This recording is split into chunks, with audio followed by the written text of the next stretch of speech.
there, welcome back. We're going to be doing another comparison video today about the COROS VERTIX 2 and how it stands up to something like the Garmin Fenix 6 or the Garmin Enduro. In case you missed it, about a week ago I posted my initial review of the COROS VERTIX 2 on launch day. And in case you did miss it, I will link it up here so you can go check that out if you want to see a full in-depth review about the COROS VERTIX 2. But in this video, I want to take a close look at how the VERTIX 2 stacks up to something like the Garmin Enduro or the Garmin Fenix 6, because honestly, this popped up in the comments a lot. And for good reason. These watches are all very similar, but they do have some certain features that make them stand out in certain departments. And that's what we're going to look at today. Before we dive in, I do want to let you know that this video is sponsored by Playbetter.com. Playbetter.com is a USA authorized retailer for both COROS and Garmin watches. They offer free 2-day shipping and a no-hassle free 60-day return policy. So you can change your mind 2 months later and get your money back, which is a great deal. And if you are interested in picking up any of these watches, I'll have links in the description down below over to Playbetter and Amazon, so check those out if you're interested. With that out of the way, let's get into the hardware. And this is going to be really confusing because there's so many different variations of the Garmins. I only have one Garmin Fenix 6 on hand, and it happens to be the Fenix 6S, which is the smaller version, but I also have the Garmin Enduro, which is essentially the exact same hardware as something like the Garmin Fenix 6X, but it is a little bit lighter. So we'll be looking at these two, but I am missing that 47mm version that would take its place right here in the middle. We only have the small one and the big one for the Garmins. And on top of the 3 different sizes of the Garmins, there's also a whole bunch of different materials and colors to choose from. There's something like 27 SKUs of the Garmin Fenix 6 that you can choose from. So there's a lot to cover there. You can get sapphire glass, you can get Gorilla Glass, you can have a titanium bezel, and all those things add up, including the ability to have a solar function like on the Enduro. And all of those different SKUs make it even more confusing when we talk about pricing, because the base model Garmin Fenix 6, which doesn't have mapping or music or Wi-Fi, comes in at $550, but if you go all the way up to the titanium version with the solar and all the things enabled, it can get up to about $1,000. When we look at the COROS VERTIX 2, it's a lot simpler. There's the black version, which they call Obsidian, and then there's this version, which they call Lava, that comes with this really cool orange band. No different sizes though, they're all the same exact form factor that you're seeing here. Now when we talk about size and weight comparisons, the closest thing to the COROS VERTIX 2 is going to be the Garmin Enduro. The COROS VERTIX 2 comes in at 50mm in diameter and about 15.5mm thick, so it's a reasonably large watch. However, the Garmin Enduro is almost exactly the same size. It's 51mm in diameter and that same 15.5mm thick. Even though they're the same size, basically, they're not the same weight. The Garmin Enduro out of the box weighs 61 grams, which is super light, and that's with the titanium version that I have here. The COROS VERTIX 2, on the other hand, comes in at a hefty 91 grams on my scale. That's out of the box. I say out of the box because the major difference here is actually the band material. The Garmin Enduro comes with a nylon band, which is extremely light, where the COROS VERTIX 2 comes in with a silicone band, which is a little bit heavier. So to get to the bottom of this, I removed both bands and I weighed them on my own gram scale. The Garmin Enduro came in at 56 grams, where the COROS VERTIX 2 came in at just 61 grams. So the case itself is actually pretty light. When it comes to build quality, again, this is super confusing because of all the different versions that come from Garmin. You can get the base model, which has a steel bezel and a Gorilla Glass screen, or you can go all the way up and get a titanium bezel with a DLC coating and a sapphire screen, which will be much more durable and a little bit lighter. And like I said before, the COROS VERTIX 2 only comes in one version. You get a titanium bezel and backplate, and you get a sapphire lens, so it's super durable regardless of what color you choose. If we flip the watches over, you can see that they both have a very similar looking charging port. However, they are different, they're not the same. And then in the middle, we have an optical heart rate sensor on both watches and an SpO2 sensor to pick up that blood oxygen saturation level. And we'll talk about accuracy of these sensors a little later on in the video. And all of these watches are waterproof to a depth of 100 meters or 10 atmospheres, so they're good for open water swimming, pooled swimming, anything like that. When it comes to the displays between the COROS VERTIX 2 and the Garmin Fenix 6X or the Enduro I have here, they're pretty similar, but there are some differences. They both have a 1.4-inch transflective display, so the display is always on, but it's not super vibrant or anything. This is something that's built for function over being pretty. However, there is a difference in the backlight between these two watches.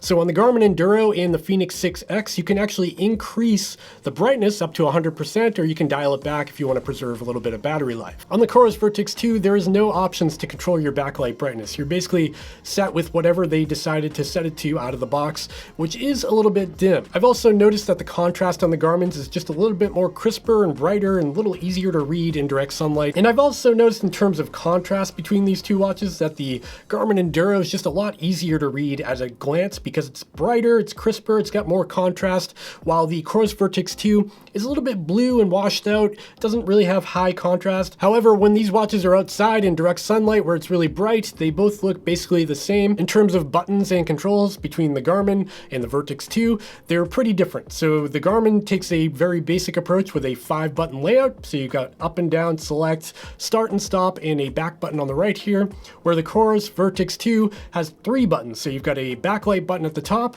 you've got a back button at the bottom, and then you've got a digital crown in the middle here. And the digital crown is basically something that you can roll with your finger to scroll through various items, and then you can select things by clicking it. The VERTIX 2 also has a touch screen. However, it's not utilized in most situations. So if I'm on my home screen here, I can't just swipe around through the different widgets. I have to use the digital crown. But if you do click into a widget, you can actually scroll through information using your finger. And this is also quite useful when it comes to navigation, which again, we'll talk about later on in this video. So on the Garmin Enduro and Fenix 6, there's a whole bunch of options to customize the watch face. This is the built-in Enduro watch face here, which shows you your time and some information along with the solar graph at the bottom here to show you how much sun you've got. But you can actually download more watch faces from the Connect IQ store, and there's a whole bunch built into the watch itself, and these are fully customizable. So if I wanted to swap out any information on this home screen, I could do that, which is really nice. Now from the watch face, if I click down, I drop into my widget glances here, and I can scroll through them by using the up and down buttons on the left side of the watch. These widgets are fully customizable. You can reorder them, you can hide or show any that you don't want to see, and you can add to them by downloading more from the Connect IQ store. Connect IQ store is kind of like an app store. You can download watch faces, widgets, data fields, all kinds of stuff. Now, COROS recently updated their user interface to look pretty similar to the Garmin user interface. So if I scroll down from the watch face here, you can see that they have something that looks pretty similar to glances, but they won't call them that probably. The major difference here is that the COROS VERTIX 2's watch face and user interface as a whole isn't very customizable. For instance, this watch face is really cool looking and I do like the information it's giving me, but I can't swap out any of these data fields for other stuff. I can toggle different data to show in this top field by hitting the back button here. So here's my step count. I've got stairs climbed, calories burned for the day, all kinds of little tidbits of information I can cycle through in this top data field here, but I can't like customize what I see at the bottom here. From within the COROS app, there are additional watch faces that you can download and install on the watch. However, there's no like Connect IQ store where people can submit their own watch faces and you can download them. It's kind of a limited selection, but there is something for everybody, I think. And the same goes for the widgets on the COROS VERTIX 2. You can actually customize how the widgets are displayed. So if you want to hide or show them or even reorder them, you can do that from within the COROS smartphone app, but you can't do that right on the watch, and there isn't additional ones you can download from any form of app store or anything like that. When it comes to sensors on board either the COROS VERTIX 2 or the Garmin Enduro or Fenix 6, they're pretty similar. Both have GPS on board, obviously, and we'll talk more about that in a little bit because there's a lot to talk about there. Both have an altimeter, a barometer, and a compass, and both watches do have an accelerometer, a gyroscope, and a thermometer on board. And like I said before, both watches do have the optical heart rate sensor and SpO2 sensor on the back. However, the COROS VERTIX 2 does have one additional trick up its sleeve. The COROS VERTIX 2 also has an ECG sensor or electrocardiogram built in, where if you're wearing the watch and enable the HRV test, you can actually touch the bezel of the watch and it'll pick up the electrical pulses coming from your heart. This test takes about 1 minute and then it gives you an HRV index, which can tell you how your body is recovering from training. Let's talk about connectivity between these watches, and again, this gets a little bit confusing because of all the models available on the Garmin Fenix 6. On the Garmin Fenix 6, if you get the Pro or Sapphire model, you get Bluetooth, ANT+, and Wi-Fi. However, if you only get the base model, you just get ANT+ and Bluetooth, no Wi-Fi. The Garmin Enduro is similar to the base model of the Fenix 6 where it gets Bluetooth and ANT+ connectivity. And finally, we've got the COROS VERTIX 2, which has Bluetooth and Wi-Fi, but no ANT+ support. This lack of ANT+ support is a big deal if you're a triathlete or a cyclist, somebody who might have older power sensors around. That might be a bit of an annoyance with the COROS VERTIX 2, so keep that in mind. For me though, I'm mainly a runner, so not having ANT+ support isn't a huge deal for me. Okay, let's talk about smartwatch features between the COROS VERTIX 2 and the Garmin's. All of these watches will display phone notifications for incoming text messages or Instagram messages, Facebook messages, emails, any of that stuff will pull through on the watch. You can also accept or decline phone calls from all of these watches. The Garmin's do get this really nice weather widget, which I think I already showed you in this video. I find this super handy to have. It gives you the weather for the day and also gives you a 5-day forecast along with an hourly forecast, which is really helpful. The COROS VERTIX 2, on the other hand, does not have any form of weather widget, which is kind of a bummer. It does have a barometer widget, so you can keep an eye on the air pressure, but not a detailed forecast. Both watches do have a sunrise and sunset widget, so that's always nice to have. That's kind of where the similarities end when it comes to being a smartwatch. The Garmin's, though, can do a few more things. First up, you got Garmin Pay on both the Garmin Fenix 6 and the Garmin Enduro. Garmin Pay basically lets you put your credit card information right in your watch and then pay for stuff without having to dig out your wallet by tapping it on the credit card machine where it's available. Keep in mind this only works with certain banks and certain cash registers, so you have to make sure that it's compatible in your area before committing to it. And Garmin's also got the Connect IQ store where you can download all kinds of different applications for different things. I found an application that lets me turn the lights on here at the studio, which is really nice, and there's apps for just about everything, so keep that in mind as well. The COROS VERTIX 2 is kind of limited to just being a notification and email kind of smartwatch. There's not a whole bunch of other features available. But the COROS VERTIX 2 does have one interesting feature that I guess I can call a smartwatch feature, and it's that you can actually control Insta360 cameras from the watch itself. So you can mount it to a helmet and then control that from your watch without having to reach up and fiddle for the record button. You can enable that right on the go. Okay, final feature I want to talk about when it comes to being a smartwatch is that both the COROS VERTIX 2 and the Garmin Fenix 6 Pro and Sapphire, only Pro and Sapphire, not the Enduro or the base model, these do support music, offline music on the watch itself. So you can download music right to the watch, pair your earbuds to the watch, and run without your phone while listening to music, which is really handy to have. This all sounds very similar on paper, but there's a major difference in the music capabilities between the COROS VERTIX 2 and the Garmin Fenix 6 Pro and Sapphire. The COROS VERTIX 2 is essentially just an MP3 player. That's all it supports right now. So you can plug the watch in your computer using the USB cable and upload MP3s to the watch and play them back through your earbuds, which is great. That's all well and good, but a lot of people don't really have a library of MP3s anymore. But if you do, this might be the watch for you. Now on the Garmin Fenix 6 Pro and Sapphire, they actually sync with Amazon Music, Spotify, Deezer, a whole bunch of other services that are available on the Garmin Connect IQ store, and you can store all of that music right on the watch without having to use your phone. This means you don't need to plug it in or transfer MP3s or do anything techie. You basically just select what playlists you want to sync with the watch, and you can download them right to the watch. Another interesting thing is that on the Garmin Fenix 6, you can actually use this watch to control your phone's music. So if you have your phone in your backpack, you can skip tracks, you can rewind tracks, you can change the volume level, all right from your watch without having to get your phone. And that's actually pretty common with smartwatches, and I thought it was kind of odd that on the COROS you can't control your phone's music from the watch. Hopefully that's something they can add in the future. Right now it's just MP3 playback. And when it comes to wellness tracking, they both track your steps, your stairs climbed, your calories burned for the day, your heart rate 24 hours per day. All of the basics are covered here. Both the COROS VERTIX 2 and the Garmin Fenix 6 and Enduro also offer sleep tracking and a sleep widget right on the watch to let you know your sleep from the previous night. And interestingly, both watches actually reported almost the same amount of sleep every day when I wore them side by side for a couple of weeks. And I was kind of surprised by that because I thought Garmin's sleep tracking was better than COROS, but they reported similar numbers. However, the sleep stages like deep sleep, REM sleep, light sleep, that was all different between the two watches. It was just total duration that was the same. With the COROS VERTIX 2, you can track your HRV index, and that is synced over to the COROS app, which you can view over time to see how your recovery is going, which is a nice metric to have in terms of wellness. Garmin has something called stress tracking and body battery, and what that does is it tries to estimate how much energy you have left in your body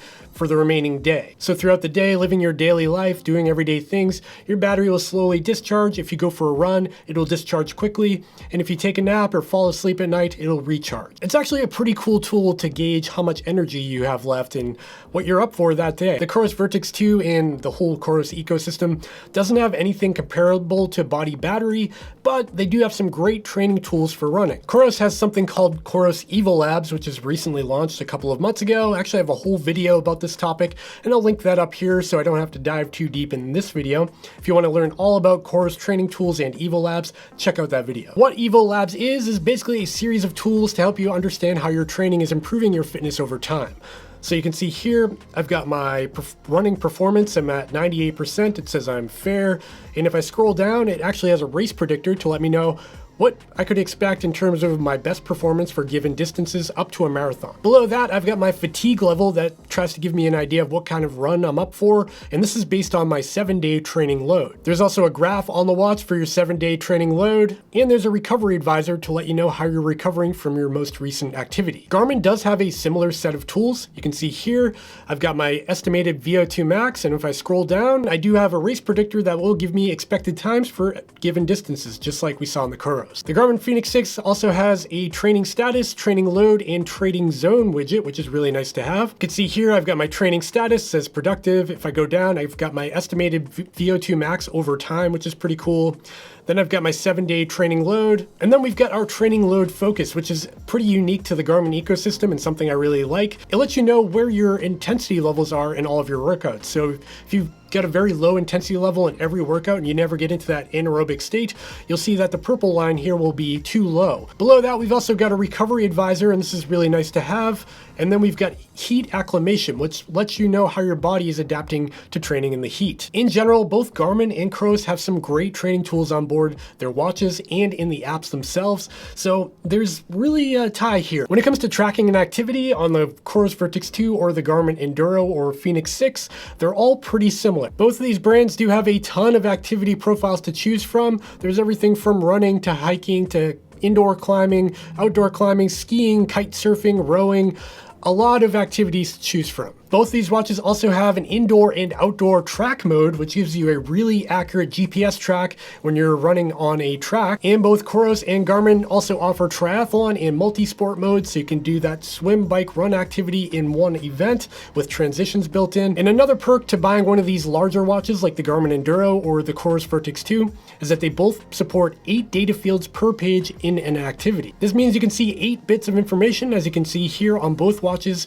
while you're out on your run without having to scroll through various pages. And of course, these pages are fully customizable, so you can pick and choose what information you want to see during your activity. All right, let's talk about navigation features between the COROS VERTIX 2 and the Garmin Fenix 6 when you're out on that activity. Again, this gets pretty confusing because of all the different SKUs of the Fenix 6. So if you get the Garmin Fenix 6 base model or the Enduro, you'll have breadcrumb navigation, which is not mapping. It's basically a little squiggly line that tries to let you know where you're going, and it will leave a trail so you can kind of see where you've been, but it's definitely not a full-blown map. On the Garmin Fenix 6 Pro and Sapphire and on the COROS VERTIX 2, you do have offline mapping on the watch itself, so you can actually see the context around you, rivers and trails and roads and stuff. Here you can see the map on the COROS VERTIX 2, and you can see that it shows most information. So you've got streets and roads and green areas to show for like parks and stuff.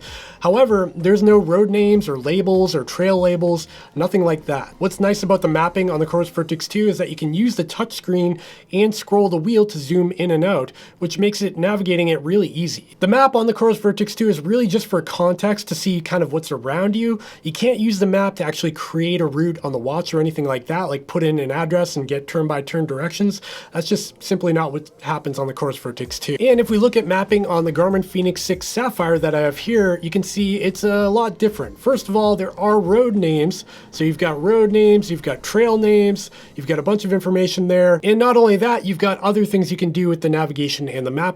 For instance, you can click around me and it'll actually show any restaurants or gas stations or anything like that, points of interest. You can see here the public library and the water tower and some other information here. That's all listed out. And if I click in on anything, I can actually hit go and it'll navigate me with turn-by-turn directions to that thing, that point of interest. The COROS VERTIX 2 does have a back to start function. So if you are out on a trail run and you're in the woods and you get lost, you can click back to start and the watch will actually retrace your steps back back to the beginning of your activity, which can be useful if you get lost. But again, the Garmin Fenix 6 Pro and Sapphire, while having routable maps, takes it one step further. I mean, it can actually route you back to the start of your activity without retracing your steps and actually taking the shortest route back to start, which can save you a lot of time if you're right next to where you parked and maybe you don't know it. So yeah, the contextual map on the COROS VERTIX 2, while very useful, really doesn't compare to the mapping experience on the Garmin Fenix 6 Pro and Sapphire. Keep in mind that the Garmin Enduro does not have full-blown mapping. It's only featured on the Garmin Fenix 6 Pro, Sapphire. All right, are you ready for another super confusing topic in this video? Battery life. This is a big one because that's where COROS really destroys the competition with the COROS VERTIX 2. So again, because there's 3 different sizes of the Garmin Fenix 6, they all have different kinds of battery life because they can only jam so much capacity into the smaller Garmin Fenix 6S. This is really the only difference in the Garmin Fenix 6 lineup. The 6S, the 6, and the 6X is going to be the size and the battery life. So on the little Garmin Fenix 6S that I have here, you can get up to 25 hours in a GPS activity or around 9 days of use in regular smartwatch mode. And it gets even more confusing with the Garmin Enduro because the Garmin Enduro does have a solar panel on the front of the watch that can actually increase your battery life in certain situations if you're getting a lot of sunlight. So the Enduro will give you up to 50 days in smartwatch or standby mode, or up to 70 hours in GPS mode, which is really impressive. But the VERTIX 2 is not fazed by all of those big numbers because it's got big numbers in itself. You can get up to 60 days or 2 months of standby time on the COROS VERTIX 2, or in standard GPS mode, up to 140 hours of GPS activity, which is crazy. What's 140 hours? Like 6 days of battery life in regular GPS mode? That's really impressive. So yeah, the COROS VERTIX 2 is the new battery life king when it comes to sport watches. This thing just takes it to another level. Okay, let's talk about GPS accuracy and what's new with the COROS VERTIX 2 that makes it stand out in the crowd. The COROS VERTIX 2 has something called dual frequency GPS technology. This actually enables it to communicate with 2 bands of frequencies from the same satellite that gives it twice the opportunity to get a good position. This is something that was previously only used in aviation and some handheld GPS devices, but it wasn't really in sports watches before. On top of that dual frequency mode, you also have all on GPS mode, which turns on all of the GPS antennas so you don't have to choose GPS plus GLONASS or GPS plus Beidou or whatever. Now, when it boils down to actual GPS performance and accuracy, the COROS VERTIX 2 does have the upper hand here, but only in certain situations. If there is dense tree cover, or it's raining and super cloudy, or you're in a canyon and there's rock walls all around you, or in a big city with big skyscrapers everywhere, that's where you're going to see an improved GPS accuracy from the dual frequency on the COROS VERTIX 2. In most good situations where it's sunny out and you're running in a field and you can see the sky above you, all of the GPS tracks here are going to look pretty similar, but I still will give a slight edge to the COROS VERTIX 2 in those situations. But just know that there's only certain niche situations where that dual frequency will play a role in getting better accuracy, and if you do decide to use dual frequency, you will take a hit in battery life. But not that big of a hit because you still get 50 hours of GPS activity even using dual frequency, which is still really impressive. Now, when it comes to heart rate accuracy coming out of the optical heart rate sensors on the back of these watches, this is where the COROS VERTIX 2 was kind of a letdown for me. For some reason, at the beginning of most of my runs, I found that the heart rate was kind of low, and it took a while to catch up to speed with my chest ECG heart rate sensor, which I use as a baseline of comparison, and even the optical sensors on the Garmin's. Don't get me wrong, the Garmin Fenix 6 and Enduro are not perfect when it comes to heart rate accuracy coming from the optical heart rate sensor, but they do a bit of a better job compared to the VERTIX 2. All right, let's talk about apps and ecosystems when it comes to Garmin and COROS. You've got Garmin Connect and you've got the COROS app. Garmin Connect is a huge ecosystem. You've got bike computers and bike radars and all kinds of things that compare to Garmin Connect, where the COROS app is a very small ecosystem that revolves around their wearable technology. And this can be taken 2 ways. Garmin Connect has an overwhelming amount of information. You can go into the website, into the web portal, and export Excel spreadsheets of all of your heart rate data from the past 2 years and download all of your runs and compare and contrast. A lot of information is on the Garmin Connect website. It's just overwhelming how much is in there. And sometimes it's too much, because if you dive into your health stats, there's a lot. The Garmin app and the Garmin Enduro and Fenix 6 can also enable live track, which allows your friends and family to follow you in real time when you're out on your activity. So if you're in a race or something like that, people know exactly where you are in real time. They can even see your heart rate along the way. COROS takes a different approach with their app in that it's very simple. It gives you the information that you want to see on a day-to-day basis. It syncs over to Strava, does all the basics. I think both apps and ecosystems have their place, and they're both really good for their own different reasons. The COROS app's only been around for a couple of years, and they keep updating it and polishing it. It just keeps getting better. All right, let's talk about the final topic that's going to be super confusing, very confusing video today. That's going to be price and value. There are so many different models of the Garmin Fenix 6 and the Enduro. That starts at about $550 for the base model Garmin Fenix 6. And on the high side, they go all the way up to $1,050 at the Garmin Fenix 6X Titanium DLC coated with solar. That's the most expensive one. And I think when it comes to price and value, it's important to compare the COROS VERTIX 2 to the most similar Garmin Fenix 6. The Garmin Fenix 6X Titanium and this Garmin Enduro Titanium both come in at $899, and I think they're the most similar comparison to the COROS VERTIX 2. And the COROS VERTIX 2 comes in at $699, which is not cheap, but it's a couple $100 less than the Garmin Fenix 6X Titanium and the Enduro equivalent. And this isn't really apples to apples because, like I said before, the Garmin Fenix 6 does have more capabilities with syncing to different music providers and having a better map experience, but the COROS VERTIX 2 is a really powerful watch as well. So at the end of the day, it comes down to you and your choice. I can't make this choice for you. I can say these are all fantastic devices. If you're already in the COROS ecosystem, you love the way the app works, and you want to get the most battery life from any watch on the market right now, the COROS VERTIX 2 is a pretty solid buy at $699. But I do wish it was about $100 less. I think that would make a lot of people jump for it right away. So it's crazy to say that the Garmin Fenix 6 Pro is probably the best value of the bunch, but if you want that sapphire glass and titanium bezel and everything, $50 more gets you the COROS VERTIX 2. I don't know, it's pretty confusing. Okay, if you made it to the end of this video, you probably liked it, so you might as well go down and hit that subscribe button so you don't miss more videos from me in the future. While you're down there, why don't you give me a thumbs up, because that really helps me out too. And again, I will have links to all of these watches in the description of this video down below, and those links do help support my channel, so I appreciate when you use them. Whew, this one was a doozy. I think I covered everything, did I? I probably forgot something. That's all I got for this one. Bye.